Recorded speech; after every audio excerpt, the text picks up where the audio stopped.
O corredor do terceiro andar estava mergulhado na penumbra típica das tardes de inverno, quando a luz do sol lutava para atravessar as pesadas cortinas de veludo bordô. Marina segurava a cesta de roupa limpa contra o quadril, seus passos silenciosos sobre o tapete persa que custava mais do que ela ganharia em 10 anos de trabalho. Trabalhava naquela mansão há apenas 3 meses, tempo suficiente para aprender as regras não escritas, não fazer perguntas, não olhar diretamente para os homens de terno que entravam e saíam a toda hora, e jamais, sob hipótese alguma, subir ao terceiro andar após as 6 da tarde. Mas a senhora Castellano havia insistido que as toalhas de banho da suíte principal precisavam ser trocadas antes do jantar, e Marina não era de questionar ordens. Aos 42 anos, com 2 filhos para criar sozinha após a morte do marido, ela sabia que empregos como aquele, bem remunerados, com moradia inclusa para ela e as crianças, não apareciam 2 vezes na vida. Foi quando ouviu o soluço. Era um som abafado, quase imperceptível, mas no silêncio daquele corredor ecoava como um sino partido. Marina parou, a cesta ainda nos braços, o coração acelerando. Sabia quem morava naquela ala do terceiro andar. Isabela Castellano, a filha única do chefe da família, uma menina de 13 anos que raramente era vista pelos empregados. As instruções sobre ela eram claras: se a encontrasse, devia cumprimentá-la educadamente e seguir seu caminho. Nada de conversas, nada de familiaridades. O soluço veio novamente, mais alto desta vez, seguido por um choro contido que fazia o peito doer só de ouvir. Marina olhou para os 2 lados do corredor. Estava sozinha. Poderia simplesmente continuar andando, entregar as toalhas e fingir que não havia escutado nada. Era isso que qualquer pessoa sensata faria. Mas Marina pensou em seus próprios filhos, em Lucas e Sofia, e em como ficavam quando choravam escondidos, achando que ela não percebia. Pensou em como era terrível estar triste e sozinho, independente de quantos milhões de dólares decorassem as paredes ao redor. Pousou a cesta no chão e caminhou na direção do som. Isabela estava encolhida no canto do corredor, entre uma mesa de mármore com um vaso chinês antigo e a janela que dava para os jardins. Tinha os joelhos puxados contra o peito, o rosto enterrado entre os braços, e tremia toda enquanto chorava. O uniforme impecável da escola particular, blazer azul marinho com o brasão dourado, saia plissada, meias brancas até os joelhos, estava amarrotado, e uma de suas tranças estava parcialmente desfeita. Marina ajoelhou-se ao lado dela, mantendo uma distância respeitosa. Senhorita Isabela? Sua voz saiu mais suave do que pretendia. Está tudo bem? A menina levantou a cabeça bruscamente, os olhos verdes arregalados e vermelhos de tanto chorar. Por um momento, pareceu apavorada, como um animal acuado. Então seu rosto se contorceu e ela voltou a soluçar, dessa vez sem tentar esconder. Eu não devia estar aqui, disse Isabela entre soluços. Papai disse que tenho que ser forte. Que Castellanos não choram. Marina sentiu algo se partir dentro do peito. Sentou-se completamente no chão, sem se importar com a saia do uniforme, e ficou ali, apenas presente, esperando. Todo mundo chora às vezes, disse ela eventualmente. Até as pessoas mais fortes do mundo. Papai não chora. Nunca vi. Talvez ele chore quando está sozinho. Talvez ele também tenha aprendido a esconder. Isabela limpou o nariz com as costas da mão, um gesto tão infantil e comum que contrastava completamente com o ambiente de luxo opressivo ao redor. Eles me odeiam, disse ela de repente, a voz embargada. Na escola. Todas me odeiam. Marina não disse nada, apenas esperou. Já havia aprendido, criando seus próprios filhos, que às vezes as crianças só precisavam de alguém que ouvisse. Eu tentei ser amiga delas. Juro que tentei. Mas assim que descobrem quem é meu pai, tudo muda. Algumas ficam com medo de mim. Outras fingem ser minhas amigas porque querem vir aqui, ver a mansão, tirar fotos. Mas não gostam de mim de verdade. Eu sei que não gostam. As palavras saíam num jorro agora, como se tivessem sido represadas por tempo demais. Hoje teve uma festa de aniversário. A Melissa, da minha turma. Ela convidou todo mundo. Todo mundo, Marina. Menos eu. E quando perguntei por que não recebi convite, ela disse que a mãe dela proibiu. Que não quer a filha de um criminoso na casa dela. Isabela desabou em choro novamente, e dessa vez Marina não conseguiu se conter.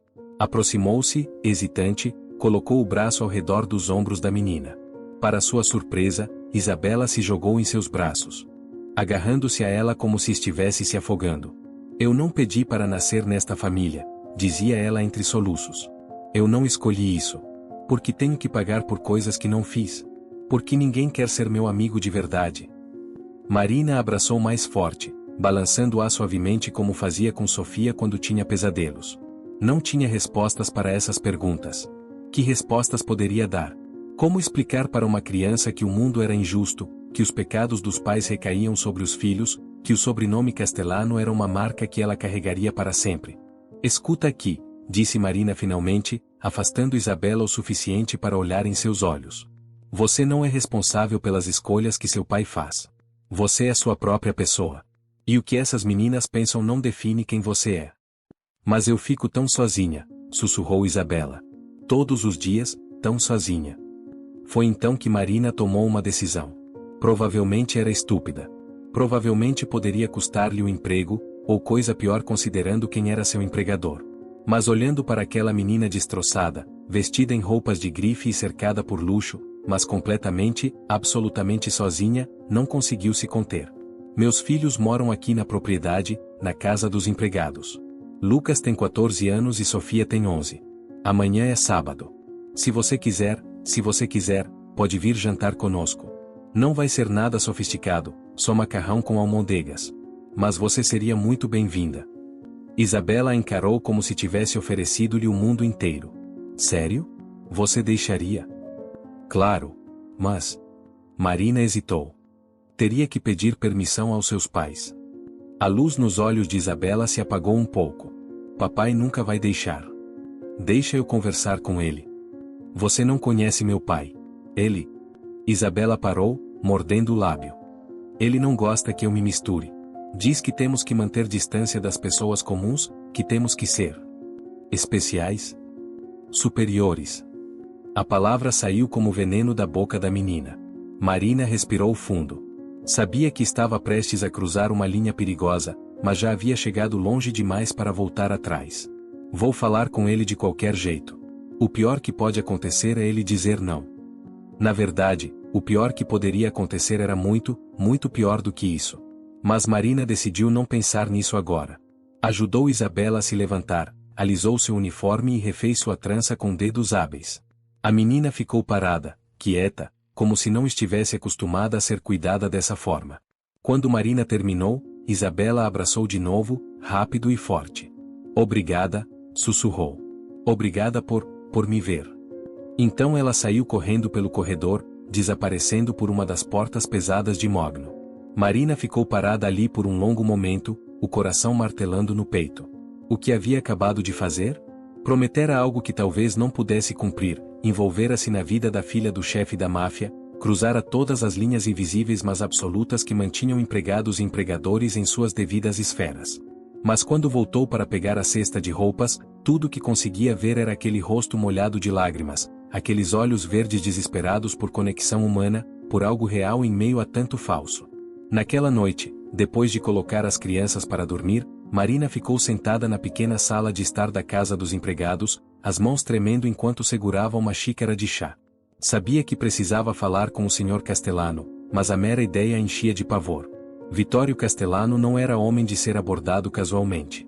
Os empregados mais antigos contavam histórias em sussurros, homens que haviam desaparecido depois de desagradá-lo, negócios que haviam sido destruídos da noite para o dia, famílias inteiras que tinham sido arruinadas por cruzarem seu caminho. E ela estava prestes a pedir-lhe permissão para, o que exatamente? Para dar um pouco de normalidade à filha dele? Para tratá-la como uma criança comum, e não como uma princesa intocável em sua torre de marfim? Estava tão perdida em pensamentos que quase pulou da cadeira quando a porta se abriu. Era Rosa, a cozinheira-chefe, uma mulher italiana robusta de 50 e poucos anos que trabalhava para os Castellano há quase 2 décadas. Você está com cara de quem viu um fantasma, querida. Marina forçou um sorriso. Só cansada. Rosa puxou uma cadeira e sentou-se pesadamente, estudando o rosto de Marina com olhos que já tinham visto muito. Ouvi dizer que você foi vista conversando com a menina hoje. No 3º andar. Marina sentiu o sangue gelar. Ela estava chorando.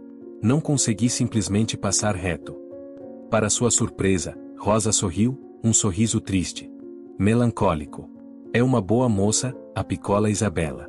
Uma boa moça presa em uma vida terrível. Não é culpa dela que o pai seja quem é. Você a conhece bem. Conheço ela desde que nasceu. Vi aquela menina crescer sem mãe. A senhora Castellano mal sai do quarto nos últimos 5 anos, sabia? Depressão, dizem. Pílulas e mais pílulas. E o pai? Rosa balançou a cabeça. O pai ama a filha à sua maneira, mas é um homem duro. Quer transformá-la em algo que ela não é. Em mais uma peça no tabuleiro de xadrez dele. Marina respirou fundo. Eu a convidei para jantar aqui amanhã. Com meus filhos. Rosa regalou os olhos, então, para a surpresa de Marina, começou a rir. Era uma risada baixa, incrédula. Madonna Santíssima. Você realmente fez isso? Fui idiota? Talvez. Ou talvez seja a primeira pessoa sensata nesta casa em muito tempo. Rosa se inclinou para a frente, sua expressão ficando séria. Mas você vai ter que pedir permissão a ele. E não vai ser fácil. Eu sei. Não, querida. Você não sabe. Mas eu vou lhe dar um conselho. Fale com ele amanhã de manhã, no café da manhã dele. É quando ele está mais receptivo. E seja direta. Vittorio Castellano não respeita covardes, mas respeita honestidade. Seja franca sobre por que está fazendo isso. Marina passou a noite em claro, ensaiando mentalmente o que diria. Quando o sol nasceu, ela estava exausta mas determinada. Vestiu seu uniforme mais impecável, prendeu os cabelos em um coque apertado e esperou até às 7 da manhã, quando o senhor Castellano tomava seu café sozinho no pequeno salão privado. Foi Rosa quem a anunciou, abrindo a porta pesada e dizendo simplesmente: a Marina gostaria de falar com o senhor. Diz que é importante. Houve uma pausa longa. Então uma voz grave, com sotaque italiano ainda perceptível apesar dos anos nos Estados Unidos. Que entre. Marina atravessou a porta com as pernas bambas. Vittorio Castellano estava sentado à cabeceira de uma mesa que poderia acomodar 20 pessoas, mas na qual havia apenas um lugar posto. Tinha cerca de 50 anos, cabelos grisalhos penteados para trás, olhos escuros e penetrantes, e usava um robe de seda sobre uma camisa imaculadamente branca. Estava lendo o jornal enquanto tomava café expresso, e não levantou os olhos quando ela entrou. Você é a nova empregada. A Marina. Não era uma pergunta. Sim, senhor. Você tem filhos. Um menino e uma menina. O menino teve problemas na escola anterior, brigas. A menina é boa aluna, mas tímida. Você é viúva. Seu marido morreu em um acidente de trabalho há 2 anos. Sem seguro de vida. Vocês quase perderam o apartamento antes de você conseguir este emprego. Marina sentiu um frio na espinha. Ele sabia tudo sobre ela. Claro que sabia. Homens como Vittorio Castellano não permitiam estranhos em suas casas sem investigações completas. Sim, senhor, foi tudo o que conseguiu dizer. O que você quer? Diretamente ao ponto, exatamente como Rosa havia previsto. Marina engoliu em seco e decidiu seguir o conselho, ser honesta. Encontrei sua filha chorando ontem, senhor. No corredor do 3º andar. Finalmente, Vittorio levantou os olhos. Seu olhar era frio, calculista. E ela estava muito triste. Contou-me que está se sentindo sozinha, rejeitada pelas colegas de escola. Marina respirou fundo. Eu a convidei para jantar conosco amanhã. Na casa dos empregados. Com meus filhos. Mas vim pedir sua permissão primeiro. O silêncio que se seguiu foi ensurdecedor. Vittorio a estudava como um entomologista estudaria um inseto particularmente curioso sob um microscópio. Marina forçou-se a manter o olhar firme, a não demonstrar o medo que estava sentindo. Você sabe quem eu sou? Ele perguntou eventualmente. Sim, senhor. E ainda assim teve a audácia de fazer uma oferta dessas à minha filha. Sim, senhor. Por quê? A pergunta a pegou de surpresa. Porque ela é uma criança, senhor. Uma criança triste e solitária. E nenhuma criança deveria se sentir assim. Minha filha tem tudo o que precisa. Tudo o que dinheiro pode comprar. Com todo respeito, senhor, há coisas que dinheiro não compra. Foi a coisa errada ou a coisa certa a dizer? Marina não sabia. Vittorio voltou sua atenção para o café, tomando um gole longo. Quando finalmente falou novamente, sua voz estava mais baixa, quase humana. Minha filha falou sobre você no jantar ontem. Foi a primeira vez em meses que a vi animada com alguma coisa. A primeira vez que a vi sorrir de verdade. Ele fez uma pausa. Você entende a posição em que isso me coloca? Marina não tinha certeza de como responder, então ficou calada. Se eu permitir isso, continuou Vitório, estarei admitindo que não posso dar a ela algo que você, uma simples empregada, pode. Estarei admitindo uma falha. Não se trata de falha, senhor. Trata-se de necessidades diferentes. Isabela não precisa de mais coisas. Ela precisa de conexão. De sentir que é vista como uma pessoa, não como um sobrenome. Vitório riu, um som seco, sem humor. Você é corajosa ou estúpida, Marina? Ainda não decidi qual. Talvez um pouco dos dois, senhor. Ele a olhou novamente, e dessa vez havia algo diferente em seus olhos. Talvez respeito. Talvez apenas curiosidade. Está bem. Amanhã à noite. 1 hora. Mas com condições. Marina sentiu uma onda de alívio, embora soubesse que condições viriam. Primeiro, um de meus homens ficará na porta da casa dos empregados. Proteção para Isabela, não vigilância sobre você, embora sirva para as duas coisas. Segundo, nada do que Isabela disser ou fizer deve ser reportado a mim, a menos que seja algo que coloque sua segurança em risco. Terceiro, se, a qualquer momento, eu sentir que isso está sendo prejudicial para minha filha, isso termina imediatamente. Entendido? Perfeitamente, senhor. E Marina? Se você ou seus filhos machucarem minha menina de qualquer forma, emocional ou fisicamente, não haverá lugar no mundo onde você possa se esconder de mim. Não era uma ameaça vazia. Nos olhos de Vitório, Marina podia ver que ele falava sério. Mas também podia ver algo mais, vulnerabilidade. Ele era um pai desesperado, tentando proteger sua filha da única maneira que conhecia. Senhor, disse Marina calmamente, eu tenho 2 filhos que amo mais que minha própria vida. Jamais machucaria uma criança. Jamais. Vitório acenou com a cabeça, dispensando-a. Mas quando Marina já estava na porta, ele falou novamente. Marina? Obrigado. Por se importar. Ela se virou, surpresa, mas ele já havia voltado ao jornal. No dia seguinte, Marina passou a tarde inteira preparando o jantar com Sofia e Lucas. Explicará-lhes quem viria jantar, alertando-os para serem educados mas naturais, para não tratarem Isabela de forma diferente só porque ela era rica. Ela é só uma garota, disse Marina. Uma garota que precisa de amigos. Lucas, sempre pragmático aos seus 14 anos, encolheu os ombros. Tudo bem. Desde que ela não seja metida. Sofia, mais sensível, perguntou. Ela é a menina que eu vejo às vezes andando sozinha nos jardins? Aquela de cabelo preto? É ela mesma. Ela sempre parece tão triste. Quando Isabela chegou às 7 em ponto, escoltada por um homem grande de terno, que ficou parado do lado de fora da porta, exatamente como Vitório havia prometido, estava visivelmente nervosa. Usava jeans e uma blusa simples, provavelmente as roupas mais casuais que possuía, mas ainda assim gritavam caras. Segurava um buquê de flores nas mãos. Para você, disse ela, estendendo as flores para Marina. Obrigada por me convidar. Marina pegou as flores com um sorriso caloroso e a puxou para dentro. A casa dos empregados era minúscula comparada à mansão, apenas uma sala, cozinha, 2 quartos pequenos e um banheiro. Mas estava limpa, aconchegante, com cheiro de molho de tomate caseiro e pão fresco. Lucas estava na sala, jogando videogame. Levantou-se quando Isabela entrou, estendendo a mão. Oi. Eu sou o Lucas. Isabela apertou sua mão, claramente surpresa com o gesto formal. Isabela. Mas pode me chamar de Bela. Sofia apareceu da cozinha, ainda usando um avental com estampa de unicórnios. Oi. Eu sou a Sofia. Você gosta de macarrão? E assim, simplesmente assim, o gelo foi quebrado. O jantar foi barulhento, caótico e absolutamente maravilhoso.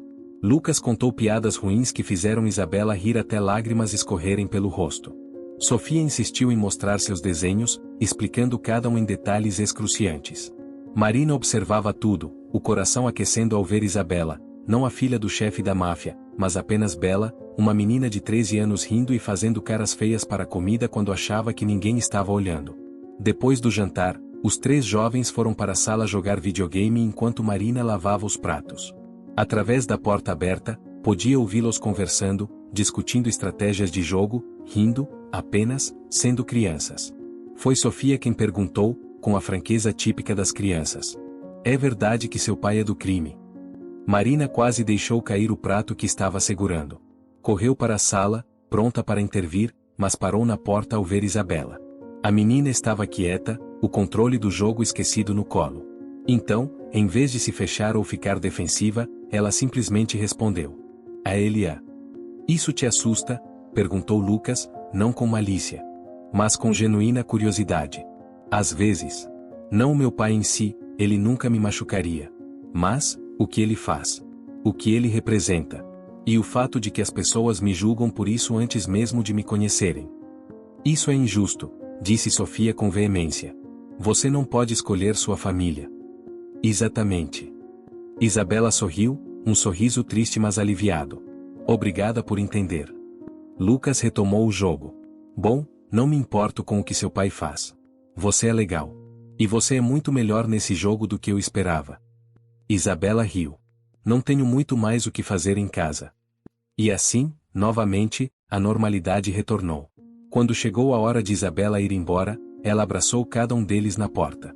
Abraçou Sofia por mais tempo, sussurrando algo no ouvido da menina que a fez sorrir. Abraçou Lucas rapidamente, ambos um pouco constrangidos da maneira típica de adolescentes. E quando chegou a vez de Marina, Isabela se agarrou a ela como se estivesse se despedindo de algo precioso. Posso voltar?" perguntou ela, a voz pequena. "Sempre que quiser", respondeu Marina. "Nossa porta está sempre aberta para você." Nos meses que se seguiram, Isabela se tornou uma presença regular na casa dos empregados. Começou vindo uma vez por semana, depois duas, depois sempre que podia escapar da mansão principal. Fazia lição de casa com Sofia na mesa da cozinha. Jogava videogame com Lucas. Aprendia a cozinhar com Marina, queimando panelas e rindo de seus próprios erros. E algo notável começou a acontecer: Isabela começou a mudar. Não drasticamente, não da noite para o dia, mas gradualmente, como uma flor se abrindo sob o sol. Começou a sorrir mais. Seus ombros, sempre tensos, começaram a relaxar. A tristeza que pairava sobre ela como uma nuvem começou a se dissipar. Mas não foi apenas Isabela que mudou. A presença dela também transformou Lucas e Sofia.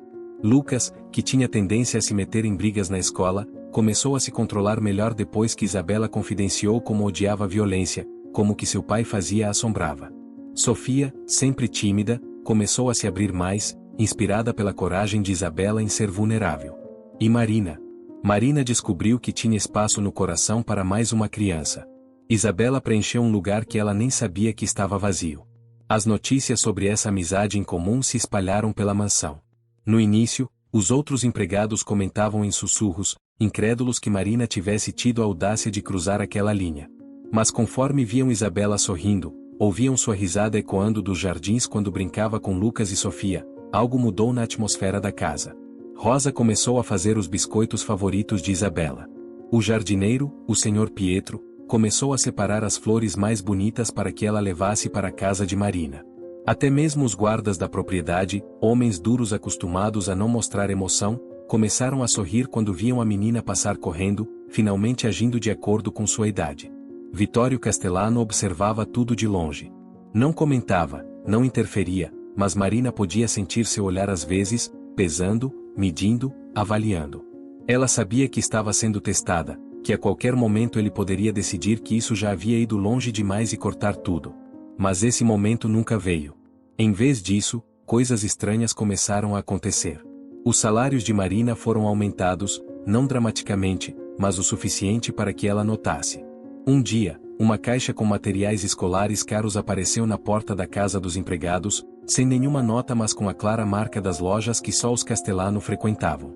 Quando a bicicleta de Lucas quebrou, uma nova apareceu misteriosamente no dia seguinte. Quando Sofia mencionou casualmente que adoraria ter um conjunto de tintas de qualidade, ele apareceu na semana seguinte. Vittorio nunca admitiu ser o responsável por essas coisas. Mas Marina sabia. O verdadeiro ponto de virada veio 6 meses depois daquela primeira noite. Era um sábado à tarde, e Isabela estava na casa de Marina quando Vittorio apareceu pessoalmente na porta. Marina quase teve um ataque cardíaco ao ver o chefe da máfia em pessoa parado em sua soleira, sem guardas, sem o ar de autoridade intimidante, apenas um pai procurando sua filha. "Senhor Castellano", Marina gaguejou. Isabela está aqui. Deixe eu chamá-la." "Espera." Ele ergueu a mão. Posso entrar? Marina se afastou, atordoada, e Vitório entrou na pequena sala. Ficou ali, parecendo deslocado entre os móveis modestos e as paredes simples, as mãos nos bolsos. Da cozinha, vinham sons de risadas. Isabela, Lucas e Sofia estavam fazendo biscoitos, pelo barulho das panelas batendo e das gargalhadas.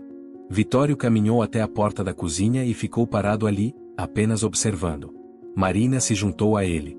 Seguiu seu olhar e viu o que ele estava vendo: sua filha, coberta de farinha, o cabelo preso em um rabo de cavalo bagunçado, rindo enquanto tentava jogar farinha em Lucas, que a perseguia pela cozinha. Sofia estava no meio, as mãos na massa, gritando instruções que nenhum dos dois prestava atenção. Vitório ficou observando por um longo tempo. Quando finalmente falou, sua voz estava rouca. Marina secou as mãos no avental e conferiu o relógio na parede da cozinha. 7h40 da manhã. Mais cedo do que imaginava ter terminado de preparar o café da manhã para a família Castellani. Trabalhava naquela mansão há 3 anos, desde que chegara do interior com apenas uma mala de roupas e um coração cheio de esperanças. A vida como empregada doméstica não era o que sonhara quando criança, mas pagava as contas e ainda sobrava um pouco para enviar a mãe doente que ficará para trás.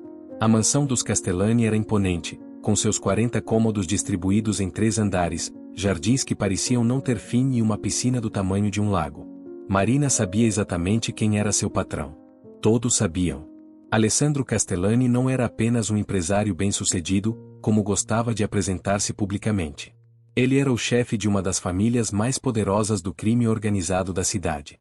Mas Marina aprenderá, desde o primeiro dia, a regra de ouro daquela casa: nunca fazer perguntas, nunca ouvir o que não devia, nunca ver o que não era para ser visto.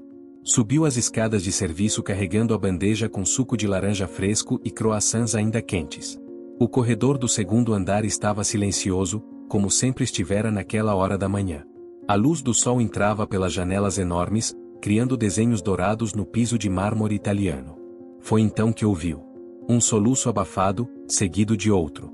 Marina parou, indecisa. Não era da sua conta. Definitivamente não era da sua conta. Mas havia algo naquele choro que a tocou de forma diferente. Era o choro de uma criança, mas não era qualquer choro. Era o som de alguém verdadeiramente desesperado. Seguiu o som até encontrar Sofia, a filha de 8 anos de Alessandro, encolhida em um canto do corredor próximo à biblioteca. A menina usava seu pijama de seda rosa e abraçava um urso de pelúcia desgastado. Seus olhos castanhos estavam vermelhos e inchados, o rosto molhado de lágrimas. Marina sentiu o coração apertar. Sofia sempre fora uma criança quieta, educada demais para sua idade, com um olhar que parecia carregar segredos que nenhuma criança deveria conhecer. Marina colocou a bandeja em uma mesa próxima e se ajoelhou ao lado da menina, mantendo uma distância respeitosa. Perguntou suavemente o que havia acontecido. Sofia apenas balançou a cabeça, abraçando o urso com mais força. Marina esperou. Aprenderá, em seus anos cuidando da própria mãe doente, que às vezes as pessoas só precisavam de alguém presente, alguém que não as pressionasse a falar antes da hora certa. Finalmente, entre soluços entrecortados, Sofia começou a falar. Não olhava para Marina, mas para um ponto indefinido no corredor, como se estivesse contando para o próprio ar. Disse que havia escutado uma conversa na noite anterior. Seu pai e alguns homens estavam no escritório do porão, aquele lugar onde ela nunca tinha permissão para entrar. Sofia não conseguirá dormir e descera para pegar um copo de água na cozinha quando ouviu as vozes. Ficará parada no corredor, oculta pelas sombras, ouvindo sem querer. O que ouvirá a fizera tremer. Os homens falavam sobre um acerto de contas, sobre alguém que precisava ser eliminado porque sabia demais. Mas não foi isso que a deixará em prantos. Foi quando ouviu o nome. Pietro Marino. O pai de sua melhor amiga, Isabela. O homem que sempre a tratava com carinho quando ia buscar Isabela para as aulas de balé, que lhe dava balas de menta e contava piadas ruins que a faziam rir. Pietro trabalhava para seu pai, mas aparentemente havia cometido algum tipo de traição. E agora, Alessandro havia dado a ordem. Marina sentiu o sangue gelar nas veias. Aquilo era exatamente o tipo de informação que ela não deveria saber. O tipo de conhecimento que colocava vidas em perigo. Olhou para Sofia e viu não apenas uma menina assustada, mas uma criança confrontada com a natureza real do trabalho de seu pai. Sofia sempre soubera, de alguma forma, que havia algo diferente em sua família. Mas uma coisa era a intuição nebulosa de uma criança, Outra completamente diferente era ouvir seu próprio pai ordenar a morte do pai de sua melhor amiga. A menina continuou falando. As palavras saindo em um fluxo quase incontrolável agora que começara. Disse que Isabela era como uma irmã para ela. Que não tinha outros amigos porque as outras crianças tinham medo de se aproximar, ou porque seus pais as proibiam de brincar com a filha de Alessandro Castellani. Isabela era diferente. Elas haviam crescido juntas, suas famílias entrelaçadas pelo mesmo mundo sombrio, mas para as meninas, nada disso importava. Elas eram apenas duas crianças que gostavam das mesmas músicas, dos mesmos desenhos, dos mesmos sonhos bobos sobre o futuro. Marina não sabia o que fazer. Cada instinto lhe dizia para se levantar, fingir que não ouvirá nada e continuar com seu trabalho. Mas quando olhou novamente para Sofia, viu seus próprios olhos infantis refletidos naquele rosto. Lembrou-se de quando descobrira, aos 9 anos, que seu próprio pai não era o herói que imaginava, mas um homem falho e cruel que batia em sua mãe. Lembrou-se de como aquela revelação a modificara para sempre, de como a infância terminara naquele momento preciso. Perguntou a Sofia se tinha certeza do que ouvirá. A menina assentiu com veemência. Cada palavra estava gravada em sua memória como ferro em brasa. Não apenas o nome, mas os detalhes. Pietro seria abordado na quinta-feira à noite, quando saísse de seu trabalho na doca. Seria rápido, dissera Alessandro. A família receberia uma compensação financeira generosa. Como se dinheiro pudesse substituir um pai. Marina tomou uma decisão que sabia poder custar sua própria vida. Disse a Sofia para subir ao quarto, lavar o rosto e agir como se aquela manhã fosse normal. Prometeu que encontraria uma forma de ajudar, embora não soubesse como. Sofia olhou para ela com uma mistura de esperança e desespero, querendo acreditar mas temendo decepcionar-se. Marina tocou suavemente o rosto da menina e repetiu a promessa. Então Sofia se levantou, abraçou Marina com uma força surpreendente para alguém tão pequena e subiu correndo as escadas. O resto daquela manhã passou como em um sonho nebuloso. Marina serviu o café, limpou a sala de jantar, dobrou roupas, tudo em piloto automático enquanto sua mente trabalhava freneticamente. Não podia ir à polícia. Metade do departamento estava no bolso de Alessandro, e a outra metade tinha medo demais para agir. Não podia avisar Pietro diretamente sem levantar suspeitas sobre como obtivera a informação. E definitivamente não podia envolver Sofia mais do que já estava envolvida. Foi durante a limpeza do escritório de Alessandro, no final da tarde, que a ideia começou a se formar. O patrão não estava em casa, havia saído para reuniões misteriosas como sempre fazia às terças-feiras. Marina estava passando o pano nos móveis quando seu olhar caiu sobre o telefone na mesa. Ao lado, uma agenda de couro preta. Seu coração disparou. Sabia que não deveria, que cada segundo naquele escritório era um risco calculado, mas suas mãos pareciam ter vontade própria. Abriu a agenda com dedos trêmulos. Folheou as páginas rapidamente, procurando qualquer informação que pudesse ser útil. Encontrou números de telefone, nomes em código, endereços. E então viu. Uma anotação para quinta-feira, resolver questão PM, Doca Leste, 22 horas. Pietro Marino. Marina memorizou o telefone que estava anotado ao lado do nome de Pietro, fechou a agenda exatamente como a encontrara e saiu do escritório com as pernas bambas. Naquela noite, depois que todos na mansão haviam se recolhido aos seus quartos, Marina desceu até a cozinha. Usou o telefone fixo de lá, um aparelho antigo que os Castellani mantinham mais por estética do que por necessidade. Discou o número com mãos trêmulas, ensaiando mentalmente o que diria. O telefone tocou uma vez, 2, 3 vezes. Marina estava prestes a desligar quando uma voz masculina atendeu. Reconheceu a voz de Pietro. Disse apenas que havia um problema na Doca Leste na quinta-feira à noite e que ele não deveria ir. Pietro começou a fazer perguntas, sua voz tornando-se tensa e suspeita. Quem era? Como conseguirá aquele número? O que estava acontecendo? Marina apenas repetiu o aviso e desligou, o coração batendo tão forte que temia que alguém pudesse ouvi-lo através das paredes. Os 2 dias seguintes foram uma agonia silenciosa. Marina observava Alessandro tomar seu café da manhã com a mesma calma de sempre, ler seus jornais, fazer suas ligações. Observava Sofia, que mal tocava na comida e tinha olheiras profundas sob os olhos. Mãe da menina, Valentina, uma mulher elegante e fria como mármore, parecia não notar nada de errado. Ou talvez notasse e simplesmente não se importasse. Marina nunca conseguirá decifrar Valentina. Quinta-feira chegou. Marina mal conseguirá dormir na noite anterior. Durante todo o dia, manteve-se ocupada com tarefas extras que inventava apenas para não enlouquecer com a espera. Limpou armários que já estavam limpos, reorganizou a despensa, poliu pratarias que já brilhavam. Quando o relógio marcou 10 da noite, sentiu que poderia vomitar de tanta ansiedade. Alessandro saiu de casa às 10h15, usando um terno escuro e com uma expressão tão vazia que parecia uma máscara. Marina o viu partir pela janela da cozinha, observou as luzes do carro desaparecerem no portão. Subiu até seu pequeno quarto no 3º andar, aquele cubículo simples que era seu único espaço privado naquela mansão imensa, e esperou. Não sabia o que esperar, mas sabia que algo aconteceria. Às 11h30, ouviu o som de pneus cantando na entrada, passos apressados, vozes alteradas. Desceu as escadas silenciosamente, mantendo-se nas sombras.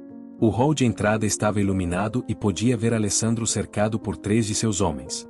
Todos falavam ao mesmo tempo, gestos bruscos, expressões tensas.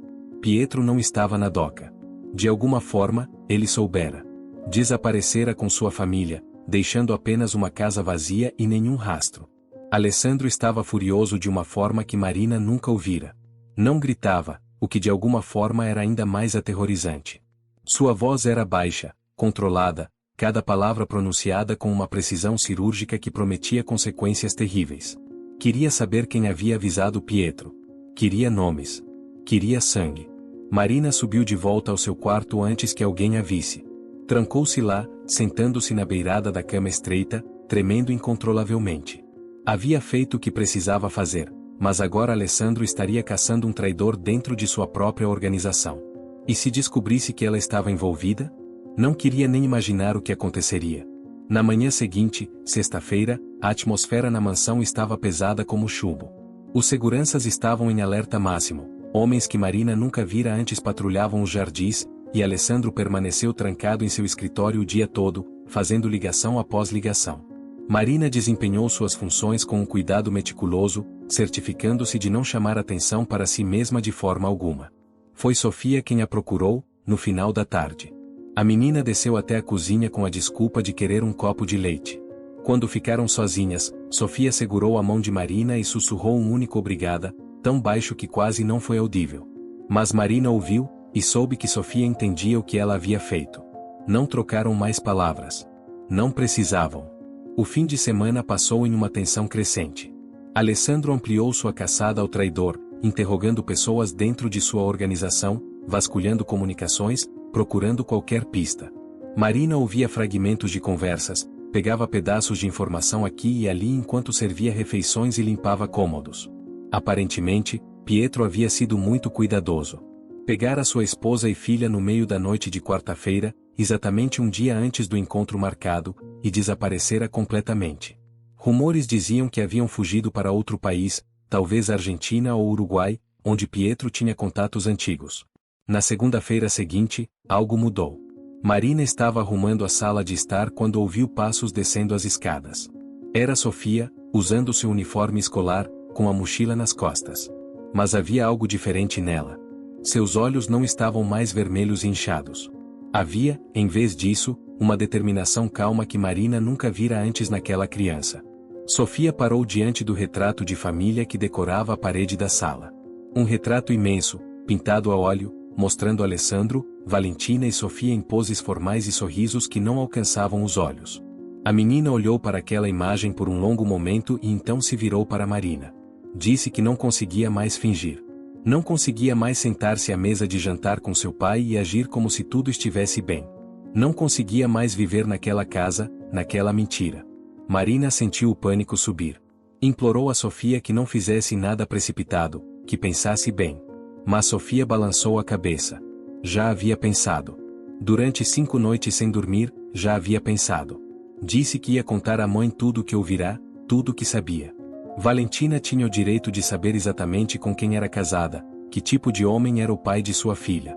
Antes que Marina pudesse argumentar mais, Sofia já estava subindo as escadas novamente, em direção ao quarto de Valentina. Marina ficou paralisada no meio da sala. Dividida entre o desejo de seguir a menina e o instinto de se manter o mais longe possível do que estava prestes a acontecer. Optou por continuar seu trabalho, mas com os ouvidos atentos a qualquer som vindo do andar superior. Meia hora depois, escutou. Não gritos, mas vozes elevadas. Valentina e Sofia. Marina não conseguia distinguir as palavras, mas o tom era inconfundível. Confronto, revelação, choque. E então, silêncio. Um silêncio tão profundo e pesado que parecia sugar o ar da mansão inteira. Valentina desceu as escadas 2 horas depois. Seus olhos estavam vermelhos, sua maquiagem impecável borrada. Ela olhou para Marina de uma forma que nunca olhara antes, como se realmente a visse pela primeira vez. Perguntou, com uma voz rouca, se Marina sabia o que Sofia havia contado. Marina hesitou, depois assentiu lentamente. Valentina fechou os olhos por um longo momento e então fez uma pergunta que Marina não esperava. Por que Marina não havia contado a ela? Marina não tinha uma boa resposta. Disse apenas que não achava que era seu lugar, que não sabia como Valentina reagiria, que tinha medo. Valentina soltou uma risada amarga, sem humor. Disse que entendia o medo, que ela própria viverá com medo durante 15 anos de casamento. Medo de fazer perguntas, medo de saber demais, medo de enfrentar a verdade sobre o homem que amara um dia. A conversa foi interrompida pela chegada de Alessandro. Ele entrou pela porta da frente com seu habitual ar de comando, mas parou abruptamente ao ver a expressão no rosto de sua esposa. Algo mudará. Ele percebeu imediatamente. Alessandro não era estúpido. Não se tornava o chefe de uma organização criminosa sendo incapaz de ler pessoas, de sentir quando o poder estava mudando de mãos. Valentina pediu para falar com ele no escritório. Alessandro olhou para Marina, depois para a esposa, e concordou. Enquanto o casal se dirigia ao escritório, Marina viu Sofia observando do alto da escadaria, uma testemunha silenciosa do desmoronamento de sua família. O que aconteceu naquele escritório, Marina nunca soube completamente. Mas os efeitos reverberaram através de toda a mansão nas semanas seguintes. Valentina mudou-se com Sofia para um apartamento no centro da cidade. Não era um divórcio oficial. Alessandro nunca permitiria algo tão publicamente humilhante, mas era uma separação clara. A menina seria mantida longe do mundo de seu pai, criada de uma forma diferente, com uma chance de vida normal. Alessandro tornou-se ainda mais fechado, mais duro. Mas Marina notou algo curioso. Ele nunca perguntou quem havia avisado Pietro. A caçada ao traidor simplesmente cessou. Era como se, de alguma forma, ele soubesse que aquela traição específica viera de dentro de sua própria casa, de sua própria filha, e escolhera não confirmar suas suspeitas. Ou talvez não quisesse enfrentar aquela verdade particular. Quanto a Pietro e sua família, permaneceram desaparecidos. Marina gostava de imaginar que estavam em algum lugar ensolarado e distante, recomeçando suas vidas sob novos nomes. Gostava de imaginar Isabela crescendo feliz e segura, longe das sombras que haviam perseguido sua infância. A vida na mansão nunca voltou ao que era antes. Os cômodos pareciam mais vazios, mais frios, mesmo quando estavam cheios de gente. Marina continuou seu trabalho, mas com uma consciência diferente. Aprenderá que até nos lugares mais escuros, havia escolhas a serem feitas. Que coragem não era a ausência de medo, mas agir apesar dele. Que uma empregada doméstica podia mudar o destino de toda uma família, apenas por estar presente no momento certo e escolher fazer a coisa certa. Meses depois, Marina recebeu uma carta. Não tinha remetente, apenas um selo postal da Argentina. Dentro, uma foto. Isabela e Sofia, abraçadas e sorrindo, em algum lugar com palmeiras ao fundo e céu azul infinito. No verso, uma única palavra escrita com a letra infantil de Sofia: obrigada. Marina guardou aquela foto em uma caixa de sapatos debaixo de sua cama, junto com suas poucas posses preciosas. Naqueles dias em que o peso de trabalhar naquela mansão se tornava quase insuportável, tirava a foto e olhava para aqueles sorrisos genuínos. Lembrava-se de por que havia arriscado tudo. Lembrava-se de que cada vida que tocamos é uma oportunidade de plantar luz ou escuridão, e que até nos lugares mais improváveis, até mesmo uma simples empregada doméstica pode escolher a luz. A mansão dos Castellani continuou de pé, imponente e intimidadora como sempre. Mas algo fundamental havia mudado. Aqueles corredores de mármore haviam testemunhado mais do que ordens criminosas e acordos sombrios. Haviam testemunhado também coragem, compaixão e a transformação silenciosa que acontece quando alguém decide que nem todo segredo precisa ser mantido, que nem toda ordem precisa ser obedecida, e que proteger uma criança vale mais do que qualquer salário ou segurança pessoal. E assim a vida continuou, com suas rotinas e rituais, com seus perigos ocultos e suas pequenas redenções. Marina continuou acordando cedo, preparando cafés, limpando cômodos.